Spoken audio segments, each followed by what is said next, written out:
본문 좀 약간 긴데 본문을 베드로 설교 두 번째입니다. 베드로 설교 2인데요.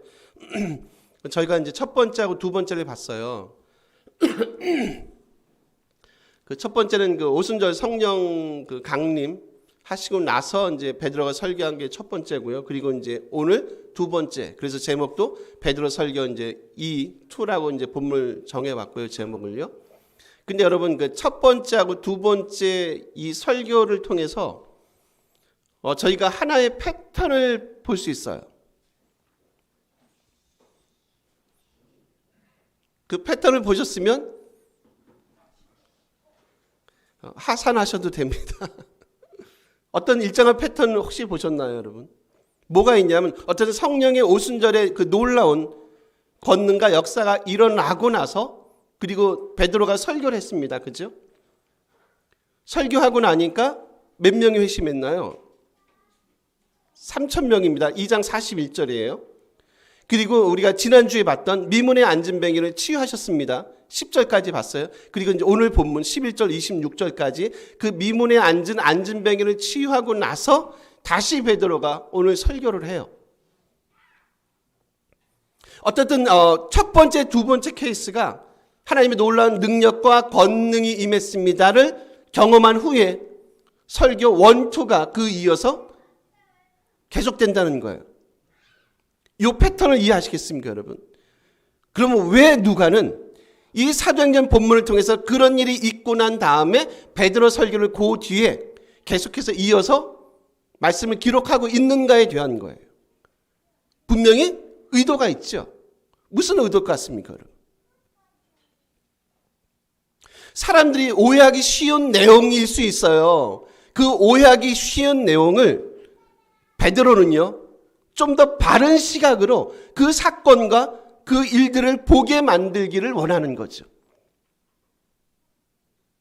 지난번에 봤던 미문의 앉은 뱅이 사건, 놀라운 기적이 일어났습니다. 제가 기억나십니까? 말씀드린 심지어는 그들이 믿었던 그 치료의 신이라고 불리는 아스클루피오스조차도 그런 사람들은 건들지 않아 라고 할 정도로 이 앉은 뱅이를 치유하는 사건이 쉽지 않다.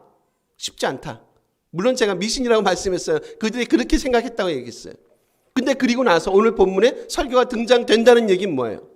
사람들이 때로는 오해하기 쉬운 거 있죠. 예를 들면 예수를 믿으면 앉은 뱅이가 일어나요.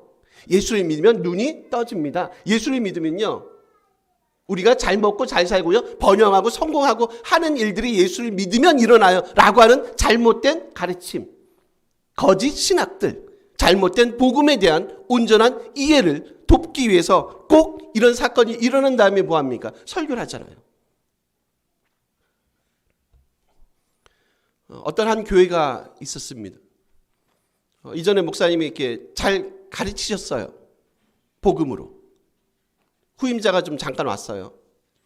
근데 너무 앞에하고 뒤하고 너무 메시지가 너무 다른 거예요. 앞에 목사님은 진짜 복음으로 이제 할 수 있는 선에서 최대한. 근데 뒤에 오신 분은 이렇게 보니까 이제 늘 그런 거예요. 뭐 번영, 성공, 예수 믿으면 잘 먹고 잘 삽니다. 여러분 복된 일을 하십시오. 정확히 어떤 식의 얘기를 했는지 모르지만 저는 이제 들은 얘기입니다. 제가 이렇게 찬양을 집에서 찬양을 듣다가 그리고 설교를 좀 이렇게 한 번씩 듣는 편이거든요. 듣는데 이렇게 아시다시피 이렇게 들으면 연결돼서 이렇게 유튜브가 자꾸 뜨잖아요. 제가 잠깐 이제 들어봤어요. 이렇게 한 번 이렇게 떠서 이렇게 궁금해서 한 번 잠깐 들어봤거든요. 아직 죄송합니다. 이렇게 설교를 잘하고 못하고 문제가 아닙니다, 여러분. 아직도 설교를 이렇게 하시네? 제가 그런 얘기 할 때 되게 마음에 이제 좀 죄송한 마음이 늘 주님 앞에 있고요. 그리고 성도님들 앞에 있어요, 솔직히. 사실 이런 얘기도 하면 안 되는데, 좀 필요할 것 같아서. 뭐 그분의 설교를, 저는 이제 다시 말씀하지만 설교가 좋습니다, 나쁩니다를 판단하는 게 아니에요. 잘하십니다, 못합니다, 그걸 판단하는 게 아니라 저는 이제 지금 이런 것 같은 거예요. 아직도 7080식에 예수 믿으니까 여러분의 가정이 복되고, 왜 여러분이 가정이 안 되는 줄 아세요? 왜 질병이 걸리는 줄 아세요? 여러분 뭔가 문제가 있다는 거예요. 이게 잘못된, 그러니까 성경이 지금 자꾸 수정하는 게 뭔지 아세요? 그 질병을 뭔가 자꾸 그러니까 죄란 거에서 자꾸 원인을 찾아요. 근데 성경 그렇게 얘기하지 않잖아요. 하나님의 그런 일들을 통해서 뭔가 너희들에게 하고 싶은 메시지가 있을까요를 얘기하시잖아요. 너희가 왜 아픈 줄 알아? 죄 때문에 그래. 무슨 죄? 너희 조상들이 죄를 졌어. 이거는요, 여러분, 성경이 아니에요, 이거는. 반복음적이라니까요. 이런 게 아직도 유튜브에 돌아다니고요. 더 저를 좀 이렇게 분노까지는 아닙니다. 지금 마음에 불편하게 만드는 게 뭐냐면 조회수가 많아요. 조회수가 많아요. 뭐 수백 번, 수천 번까지는 제 기억이 안 나지만 조회수가 많아요. 이제 무슨 생각이 드냐면, 우리가 아직도 좀 갈 길이 멀다, 한국 교회가. 130년, 꽤 나이가 먹은 거예요, 여러분. 130년. 꽤 먹었어요. 조금은 이제 성장도 하시지만 성숙할 때도 지났어요. 이제 그 정도 시기에 소위 말하는 유아기적인 발상은 조금 벗어날 수 있을 시기가 됐어요. 여러분, 오늘 주일학교들, 꼬맹이들 예배 드리는데, 뭐 어떤 놈 부산하고 또 어떤 놈 손도 잘 들고 너무 이쁘잖아요, 여러분. 그때는 우리가 그걸 인정을 해줘요. 꼬맹이니까. 5살, 6살 꼬맹이니까. 근데 이제 어른이잖아요. 성인이세요. 30, 40, 50, 60이 되셨어요. 이제 조금 성숙한 모습을 보이는 게 맞다고 봐요. 오늘 베드로가요, 말씀한 대로요, 지금 그런 기적과 이사가 일어났습니다, 표적이 일어났습니다 하고 설교를 그 뒤에 등장시킬 때는 누가가 하고 싶은 메시지가 있는 거예요. 그게 뭔지 아세요? 기적과 표적 쪽에 지금 본문의 메시지가 핵심이 있지 않다는 거예요. 그럼 이 기적과 표적의 핵심에는 누가 있다는 거예요? 예수 그리스도가 있다는 거 아닙니까? 그분께서 우리 죄를 위해서 죽으시고 부활하시고 그리고 승천하시고 다시 오십니다, 여러분. 그걸 여러분 보셔야 돼요. 지금 이런 미문에 앉은 뱅이가 치유된 게, 기도를 하루에 10시간 하신 분이, 15시간 하신 분이 엄청나게 영빨이 세셔서 그분이 놀란 치유와 신유의 은사가 있습니다, 여러분 기도 하루에 10시간, 15시간 하세요 라는 얘기를 하는 게 아니라, 지금 이 사건이 일어나게 만들었던 그 동력, 누구에게 있다는 거예요? 주님의 놀라운 은총과 은혜 가운데 주님에게 초점을 맞춰요. 그래서 여러분 2절 한번 보실래요? 죄송합니다. 12절입니다. 2절이 아니죠. 우리 같이 한번 읽어주실래요? 있습니다. 베드로가 이것을 보고 백성에게 말하되, 이스라엘 사람들아, 이 일을 왜 놀랍게 여기느냐? 우리 개인의 권능과 경건으로 이 사람을 걷게 한 것처럼 왜 우리를 주목하느냐? 여러분, 카메라 앵글을 지금 사람들은 지금 어디다 초점을 맞춰요? 그 미문에 앉은 뱅이를 치유했던 베드로가 요한에게 지금 사람들은 카메라 앵글을 자기들의 관심의 초점으로 두잖아요. 베드로와 요한은요, 부담스러운 거예요. 왜냐하면 자기들이 알잖아요. 자기들이 지금 스포트라이트를 받는 게 아닙니다. 지금 이 일을 행하셨던 분이 누구시라고요? 주님이시잖아요. 그래서 카메라 앵글을 어디로 돌리게 만들어요? 주님에게로 돌리게 만들지 않습니까, 여러분? 뒤에 뭐라고 얘기합니까? 우리 개인의 권능과 경건으로 이 사람을 걷게 한 것처럼 왜 우리를 주목하느냐? 그런 게 없어요, 여러분. 저분은 기도를 엄청 많이 해서 손만 갖다 대면 앉은뱅이가 눈먼 자가 귀머거리가, 그런 게 없어요, 여러분. 왜 자꾸 속으시냐는 거예요. 그래서 왜 그 밑에 들어가서 머리를 자꾸 기웃기웃 거리냐는 거예요. 그런 일을 누가 행했다는 거예요? 한 사람이 행하지 않습니다, 여러분. 지금 심지어 베드로와 요한도 어떻게 해요? 우리가 한 거 아닙니다, 여러분. 여러분의 초점과 관심을 우리가 아니라, 사람이 아니라, 인간이 아니라 누구에게로 향하시라고요? 이 일을 정말로 행하셨던 그리스도 주님에게 여러분이 죽었고 그분이 다시 부활했던, 그리고 다시 재림하실 그 주님에게 여러분 초점을 맞추십시오. 그러면 분명히 여러분의 삶에 놀라운 변화가 있을 겁니다를 지금 본문을 통해서 말씀하지 않나요? 다시 말씀드릴게요. 사람에게 너무 관심 갖지 마십시오, 여러분. 주님이 하시는 게 맞아요. 성공, 번영 그런 거 없어요. 오늘 본문 전체를요 통해서 연결하는 단어가 하나 있어요. 재밌는 단어가 있어요. 그게 뭔지 아세요? 고난의 힘듦, 고난이란 단어를 누구하고 연결하는 줄 아세요? 고난은 그리스도 예수님하고 연결하거든요. 고난의 그리스도예요.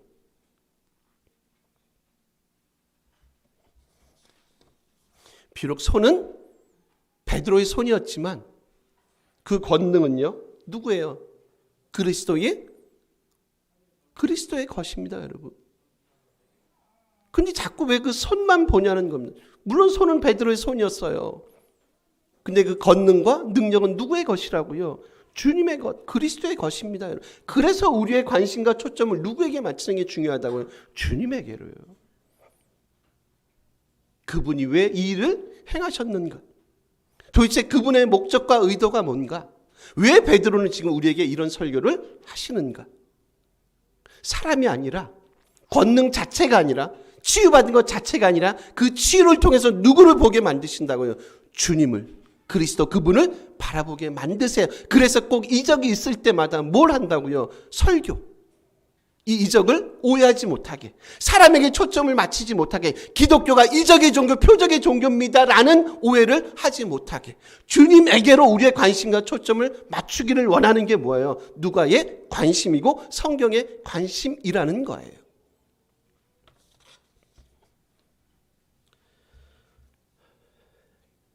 그래서 하는 얘기가 뭐죠? 야, 그러니까 너희들 비록 너희가 주님을 죽였지만 회개하고 너희 삶을 주께로 다시 한번 돌이켰으면 좋겠다. 여러분 15절 한번 보실래요? 예, 한번 같이 한번 요거 읽어주세요. 15절입니다. 읽습니다.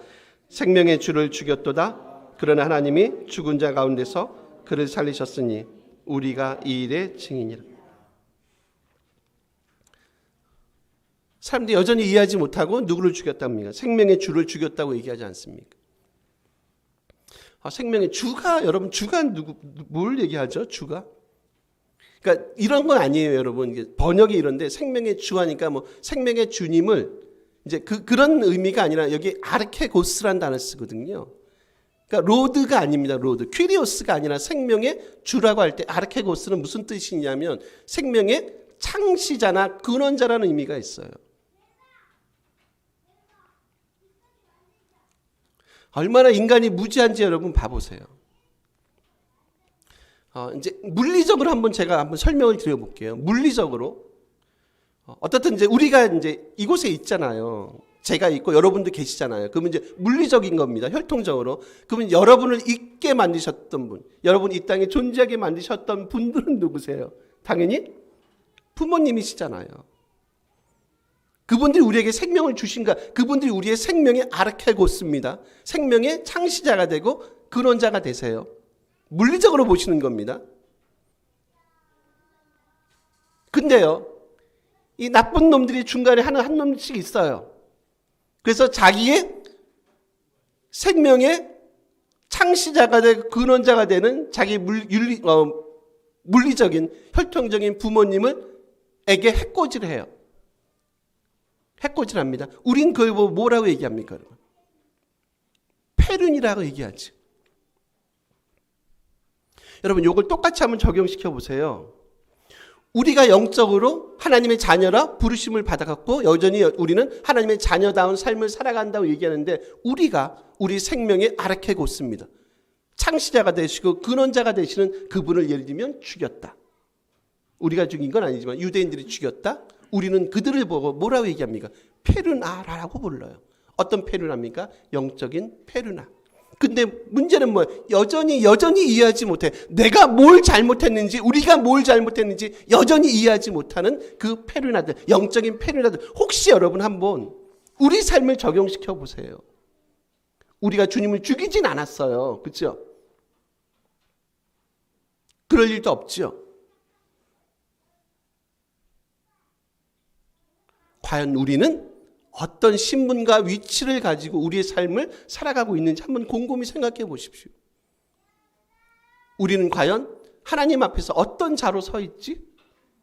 혹시 우리가 영적인 페루나의 삶을 살아가는 건 아닌가? 아니면 진짜 영적인 하나님의 자녀의 삶을 살아가는 게 맞는가? 아니, 살아가고 있는가? 나는 주님을 바라보고 있는가? 나는 여전히 세상을 바라보고 있는가? 오늘 베드로 설교를 통해서 베드로가 하는 얘기는 그겁니다, 여러분. 주님이야말로 진정한 우리의 생명의 창시자시고 생명의 근원자십니다. 그분만이 온전히 우리를 치유할 수 있습니다. 여러분 16절 한번 보실래요? 그 맨 뒤에 한번 눈만 오세요. 그는요. 중후반 보시면 16절입니다. 예수로 말미암아 난 믿음이 너희 모든 사람 앞에서 이같이 완전히 낫게 했다. 미문에 앉은 뱅이를 완전히 낫게 했다는 거죠. 요 낫게 하다라는 단어 홀로클레리아라는 단어거든요. 홀로클레리아입니다. 요게 이제 이런 겁니다, 여러분. 여러분 이제 그 성전에서 제물을 드리는 걸 생각해 보세요. 당연히 그 제물을 드릴 때는 제물은 어떤 제물을 당연히 하나님 옆에 성전에서 드리나요?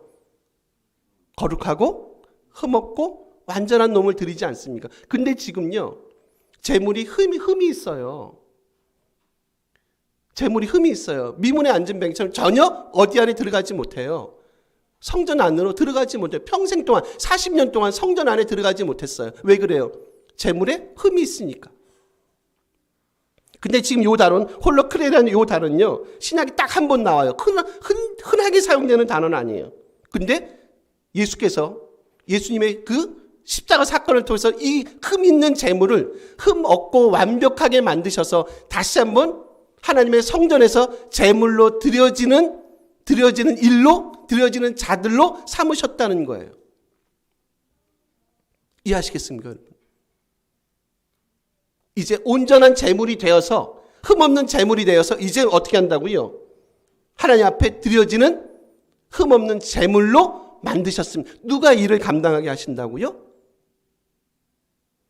십자가에 달려 돌아가신 주님 그리스도와 이 일을 감당하게 만든.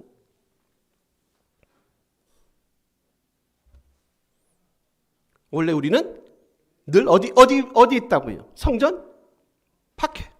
마치 미문에 앉은 암진뱅이처럼. 왜? 우리는 뭐 때문이에요? 우리 몸에 온갖 상처가 다 있지, 그렇지 않으세요? 온갖 상처가 다 있지 않으세요, 여러분? 눈도 하나 찌그러지시고요. 손도 하나 불편하시고요. 다리도 하나 불편하시고요. 생각도 온전하지 못하고요. 전혀 우리는 성전 안에 들어갈 수 없는, 제물로 쓰기에는 전혀 적합하지 않은 사람들. 근데 홀로크레리아가 뭐라고요? 하나님께서 그럼에도 불구하고 그놈들을 거룩하고 온전하게 만드셔서 하나님께 드리기에 전혀 부족함이 없는 온전한 제물로 우리를 삼으셨다. 그게 뭐라고요? 오늘 본문에 완전히 낫게 했다.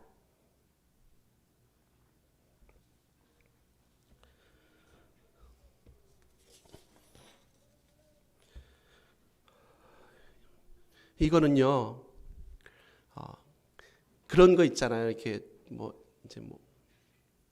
TV나 그런 데 보시면 이렇게 심리나 상담이나 그런 걸 통해 자꾸 사람들의 생각을 이렇게, 보통 죄송합니다. 영어를 좀 써볼게요. 인커리징 시킨다 그러죠. 자꾸 이렇게 돕는 그런 그 강연 같은 거 많이 하거든요. 자기 개발이든지 긍정적인 적극적인 사고 방식 같은 거 있죠. 저는 그게 도움이 된다고 생각을 해요. 상담도 그렇고요. 심리학도 그렇고요. 그리고 그런 자기 개발, 주도적인 개발 어떤 그런 세미나가, 인문학이 전 도움이 된다고 생각을 해요.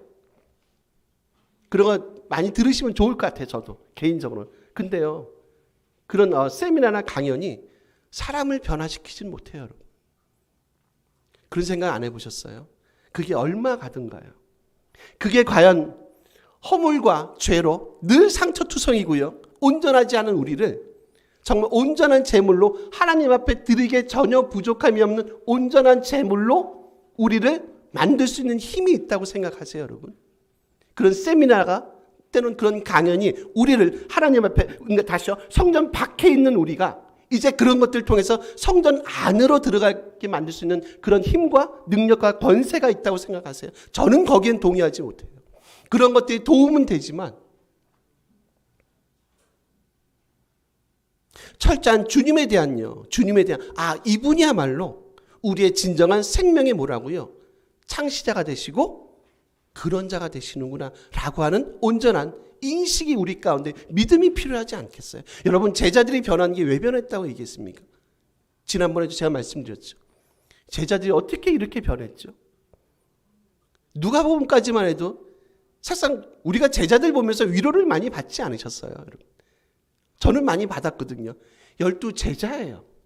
주님과 3년 동안 먹고 자고 동고동락했던 제자임에도 불구하고 사도행전 24장이 다시요, 누가복음 24장이 끝날 때까지 전혀 그런 모습들을 보이지 못했던 제자들. 근데 사도행전 오면서 우리 사도들이 달라졌어요.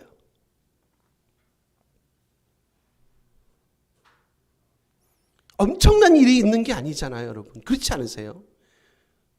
성령의 임재를 경험했어요. 그 성령의 임재라는 게 뭐예요, 여러분? 성령께서 이 땅에 오셔서 우리에게 가장 크게 하시는 일이 뭔지 아세요? 막 번쩍번쩍 그런 게 아니라 주의 말씀을 뭐하게 만드는 줄 아십니까? 주의 말씀을 생각나게 하잖아요. 여러분, 이걸로 한번 우리의 삶을 한번 점검해 보세요, 여러분. 우리가 성령이 충만한가, 성령 안에 사로잡혀 있는가, 그렇지 않은가를 한번 이걸로 점검해 보세요. 과연 주의 말씀이 나의 삶을 가득 채우고 있는가? 아니면 전혀 상관없는 삶을 우리가 여전히 살아가고 있는가? 마치 누가복음에서 봤던 제자들처럼 만약에 주님의 말씀이 늘 생각나고 그 말씀대로 살려고 몸부림치는 우리의 모습이 있으면 우리는 분명히 성령 안에 살아가는 성령의 임재를 경험하는 하나님의 제자들임이 분명할 겁니다.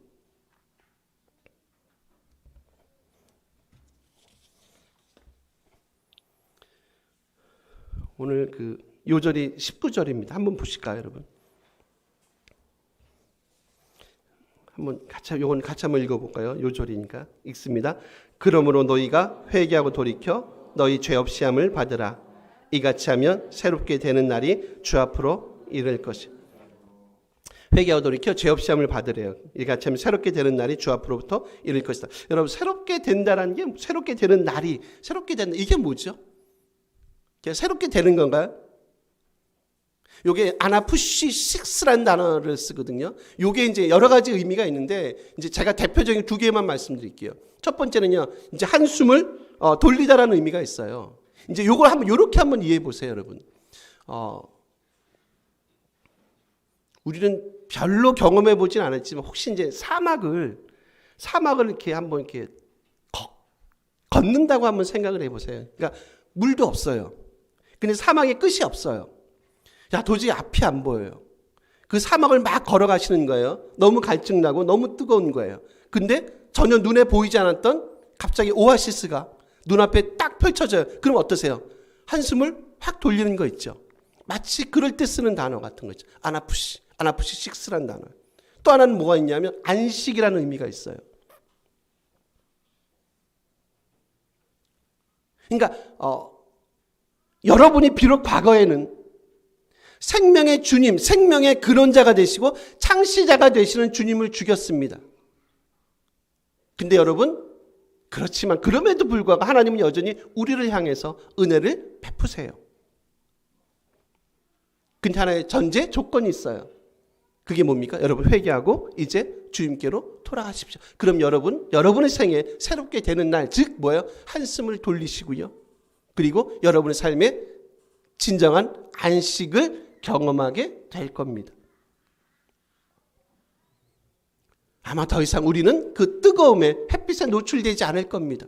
더 이상 우리는 그 갈증에 힘들어하지 않으실 거예요. 더 이상 배고픔에 허기짐을 경험하지 않을 거예요. 우리 삶에 진정한 참된 안식을 얻으실 거예요. 누굴 통해서만이 가능하시다고요? 여러분이 십자가에 못 박이셨던 그분, 그리고 여러분이 진짜 회개하고 돌이키신다면 여러분의 삶에 이런 것들이 참된 현실로 여러분의 삶을 가득 채우는 일들이 일어날 겁니다. 여러분 이래도 이 말씀을 듣지 않으시겠습니까? 여러분 이 말씀을 설교를 듣고 나서 몇 명이 회개하시나요? 몇 명이 회심하지요? 4장 4절 한번 보실래요? 이건 다 나중에 보니까 남자의 수가 5천. 저는 베드로가 설교를 잘 하시나 봐요. 그때 말씀을 드렸지만 120에서 시작해서 중간에 3천 그리고 5천. 말이 5천이지 지금도 쉽지 않습니다. 복음을 전하는 거잖아요. 그죠 여러분? 큰 별거 없잖아요. 어떻게 보면 복음을 전하는 거예요.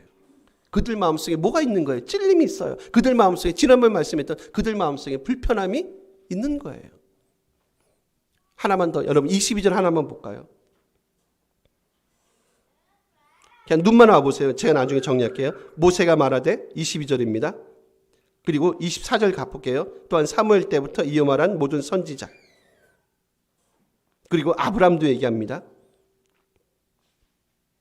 그리고 22절 뒤에 마지막 한번 볼게요. 눈을 오세요. 너희가 무엇이든지 그의 모든 말을 들을 것이다. 그러니까 이게 무슨 얘기냐면 이런 거예요. 야 모세도 말했다. 사무엘도 말했다. 모든 선지자가 말했다. 이분이 그분이다. 예수님 그분이 이분이다. 너희가 십자가에 못 박았던 그분이 이분이야라고 모세도 말했고요. 사무엘도 말했고요. 앞선 모든 믿음의 위대한 영웅들, 선지자들이 말했다. 이분이 그분이다. 야, 왜 너희들은 그의 말을 듣지 않지?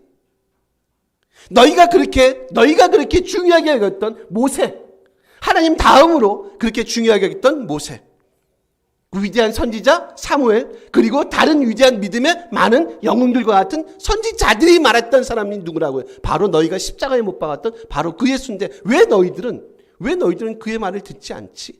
너희 모세 안 좋아하냐? 사무엘 안 좋아하냐?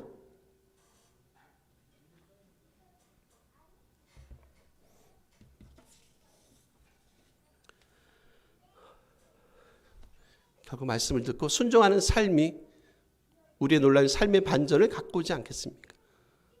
여기 사람들이 들었지 않겠어요? 듣지 않았겠습니까? 그러니까 5천 명이 회심하지 않겠어요? 들으니까 3천 명이 회심하지 않습니까? 들으니까 성령의 놀라운 역사가 그 땅 가운데, 그 척박한 그 땅 가운데, 예루살렘 그 성전 그 땅 가운데 하나님의 놀라운 역사가 그 땅 가운데 있지 않습니까?